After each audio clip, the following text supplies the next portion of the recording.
A 17-year-old called Kyle Rittenhouse has been charged with 2 counts of first-degree murder for shootings that took place in Kenosha, Wisconsin recently. There's a lot of confusion about what exactly happened. But in at least 2 of the shootings, video shows Rittenhouse running away, being attacked, and then firing. What does this add up to? Well, some on the left don't want to know.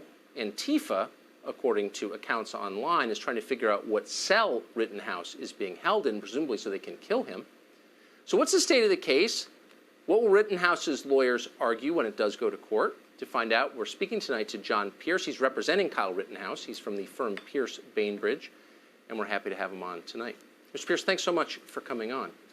So, hi, Tucker. Thank you so much for having us to get the true story out of what happened in Kenosha that night. Well, I'm eager to know, because this is one of those stories that obviously has intense partisan interest, and there's a lot of confusing video.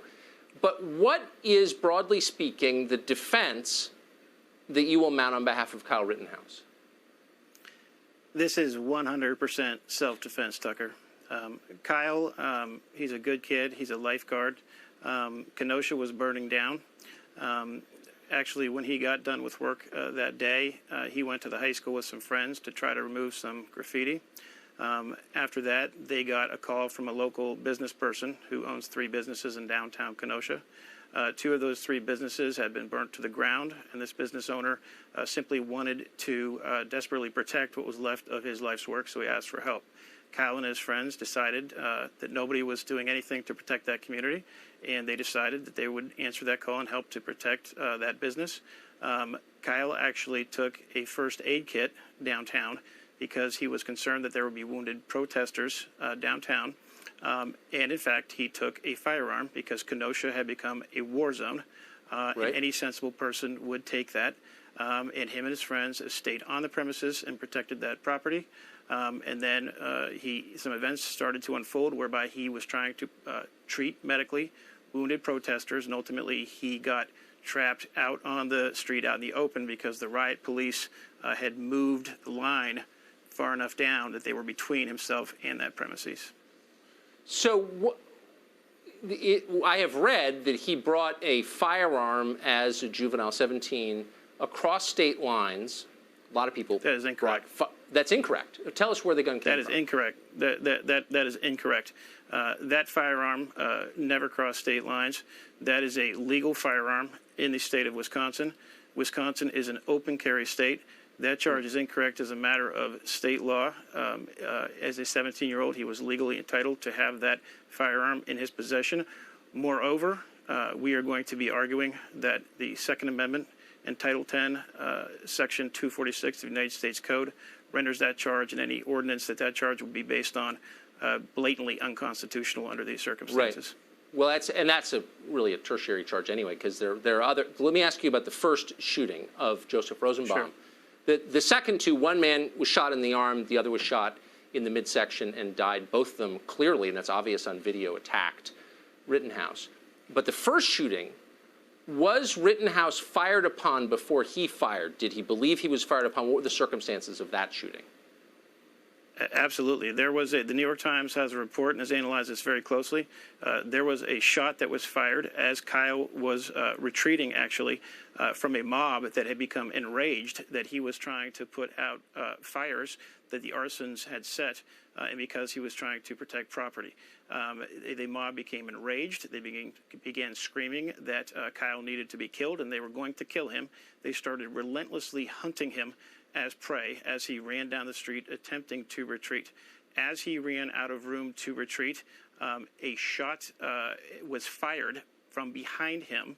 The New York Times has clearly shown that.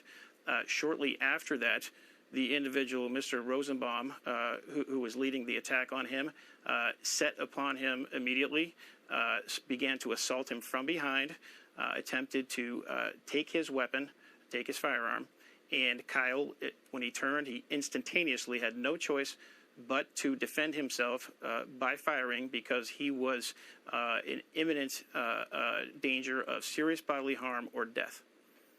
So that was the first shooting. So that happened. That's right. He called a friend on the phone, said, I think I've killed someone. And then he begins to run. Oh, I'm sorry. Yeah, actually, let me clarify. Let me clarify that. So actually, Kyle actually attempted to stop and to check on the individual who had been shot. He did make a call to his friend. He said to his friend that he had shot someone. He immediately had to retreat from that area because the mob that was the rioters that were chasing him, who had witnessed this, immediately called him out for the shooting, which of course wasn't self-defense, but they called him out for the shooting. They began saying that he needs to be craniumed, that he essentially needed to be killed. So he began retreating back down the street. He began running back down the police line to try to get to safety. Again, the mob relentlessly and viciously pursued him.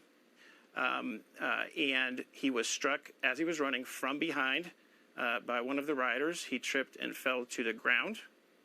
And then one of the rioters was right over him with a Glock. The other one was attempting, and both of them were attempting to disarm him, to take his AR-15. He was successful in being able to fight that off, and he had no choice but to then immediately defend himself. He was at fear of serious bodily harm or death. He fired and disarmed the individual who had the Glock by hitting him in the arm. He shot and killed the other person who was attacking him. And I got to tell you, one thing, if you really think about this, Tucker, in this war zone, in this chaos that was occurring in a city in America, in the middle of Wisconsin, Kyle, the only individuals that Kyle shot were the three individuals that were attacking him and putting him at risk of serious bodily harm or death. This is a 17-year-old kid. This is amazing. So let me ask you this, and I think that's a fair point. He didn't shoot indiscriminately, and I'm taking your word for it in the first one because I haven't seen the video, but in the second two, I have seen the video. One guy attacked him, the other guy was pointing a gun at him. Here's my question. He shot that man in the arm, and the man backed off. That man survived. That man has not been charged. He came at a 17-year-old with a gun. Why has he not been charged? So here's a question that I have, Tucker. Where are the charges for aggravated assault against Kyle Rittenhouse?